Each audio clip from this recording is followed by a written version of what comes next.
Hey everybody, greatest is reward. Thank you for tuning in.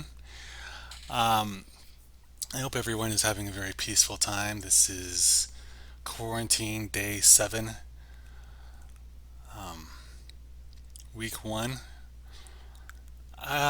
So there's a guy I actually respect who argued that the people who go outside are putting everyone at risk.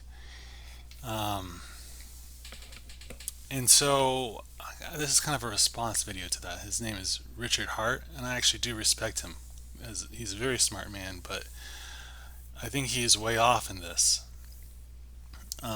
So here's the questions. I'll break them down. One, what is our responsibility to our neighbor? Number two, where do you draw the line of responsibility to your neighbor? What is the cost of the cure? Um, and to that point, uh, what kind of bubble are we stretching out by responding the way we are, by putting everyone into houses, by taking away everyone's ability to group up and move freely, um, and just putting a fear into everyone?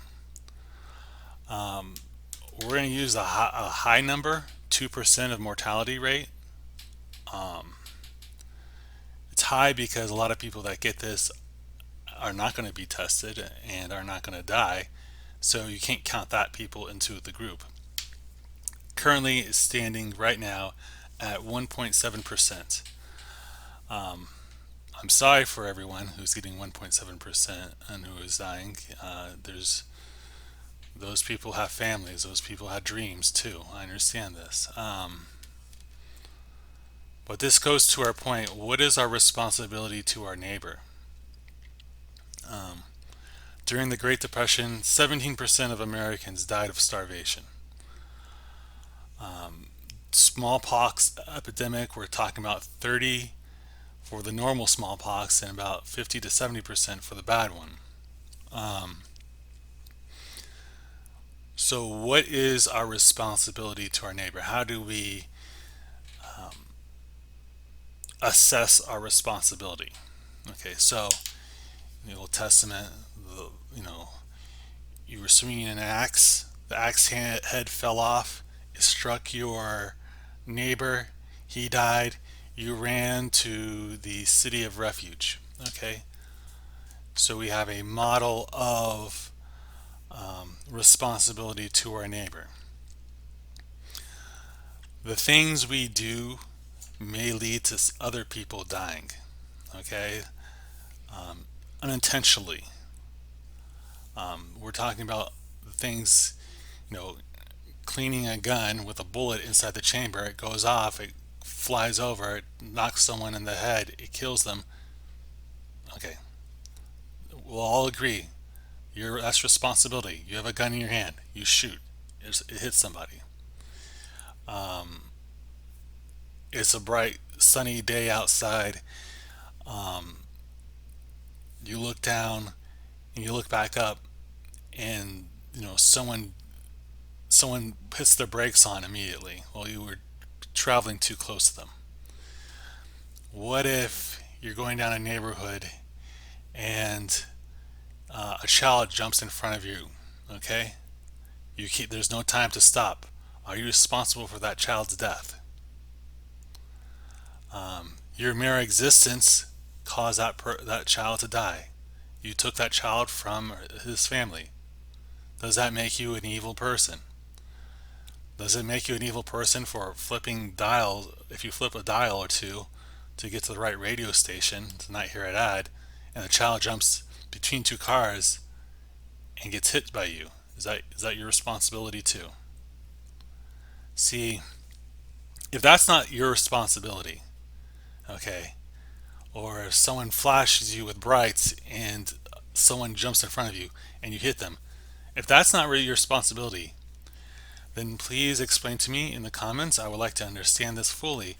Why breathing on a bag of potato chips and then putting it back on the counter not knowing if you're infected, someone coming 8 days later, touching that bag who has respiratory dysfunction, then putting it back, then dying from COVID-19, which is a man-made virus released by China. uh, that is all of your responsibility. That's all your fault. Where do we draw the line? Because right now, we're drawing the line at the water vapor from your mouth laying on something for 8 days and killing somebody later. That's your fault for killing them. Because I don't know about you, but I've had more contact with people over my lifetime than just water vapor being on a surface than killing someone 8 days later. And I know you have too. Just the words we say, driving down the road, just even keeping the speed limit. People go crazy if you do that. There's a lot of things that people overreact to just by your existence. You even telling the truth will lead someone to, bunch up and to curl up. Are you responsible for their pain? Are you responsible for someone who has a fear of death and you talk about death? And, the brain is connected to the body. We can worry ourselves to death.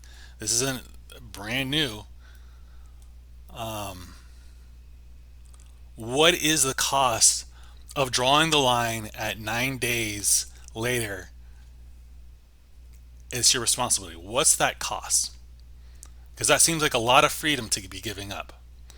If you are responsible for the water vapor falling on a structure or a banister and someone dying from that 9 days later, then yes, you're going to be responsible for the words that come out of your mouth, good or bad. You're responsible for everything going all the way down. Like, where do we draw a line in the civil order of things? Because God wrote a law. If you keep that law, then that's righteousness. If we are, righteousness being right, if we're saying that water vapor on a banister 8 days later, you're responsible for killing somebody, that is far greater than any law I've heard about, any Tanakh I've heard about. We all criticize the rabbis for making tradition. I don't know of a tradition that's strenuous. That you're responsible for someone else's death? That's a lot to put on somebody. What I'm In the grand scheme of things, look, the bubble we're stretching out. We are stretching out a bubble, by the way. Every time we take away freedom, every time we, give money, just helicopter money on top of people, we're stretching out a bubble. We're stretching out the debt bubble. We're stretching out the corporate debt. We're stretching out pension debt. We're stretching out student loans. We're stretching out all types of bubbles. And when they pop, everyone is going to throw up their hands and be like, why didn't somebody warn us? Why didn't someone tell us? When there is a fountain of economists out there, there's thousands of people telling you that there's no such thing as free money and a free lunch. And yet, at that time, everyone panics. Everyone doesn't care the cost. And then when it blows up, I told you so does not pay the bills. No one cares. I go to my, I told you so bucks. All of these I told you so bucks cannot amount to squat in the end. All right? I'm warning you guys. I'm warning you. We're at little less than 2% mortality rate. If we're going to burn the house down that we call the United States of America for 2% mortality rate, please review smallpox. Please review this starvation during the Great Depression. Then this thing is going to pop within the year. I don't know how it doesn't pop within the year, honestly. we're kind of in a Ponzi scheme right now, truth be told. Our currency is basically, it's heading towards Charmin right now, extra quilted. It's going to soon become two ply. It's going to be worth nothing pretty soon. As of right now, though, I'm not looking for long term stuff. I'm just looking for everyone being able to get to their job and just work on a job for the time being. Let's not freak out and throw up all our liberties, and let's not hurt each other. If you have a disagreement with me, okay, I'm responsible. I'm responsible for something that happened to somebody because I breathed on a shopping cart, and 8 days later, someone touched that shopping cart and someone died. If you think that's my responsibility, please write in the comments. Because you can write because that's what's every time some great tyrannical action is being taken place, it's not because of some tyrant right now. It's because of some safety administration, some safety bureaucrat wants to coat our whole lives in cushion and sanitizing wipes. They're taking our freedoms away for the sake of safety, and everyone's freaking out. If you need Jesus in your life, if you need Yeshua HaMashiach in your life, you're going to die. You're going to die. Eventually, you're going to die. You're not Elijah. You're not Enoch. You're eventually going to die. If it's not COVID, it's going to be something else. Try not to make it. We're living in peace right now. Let's try to pull that as long as we can, that peace.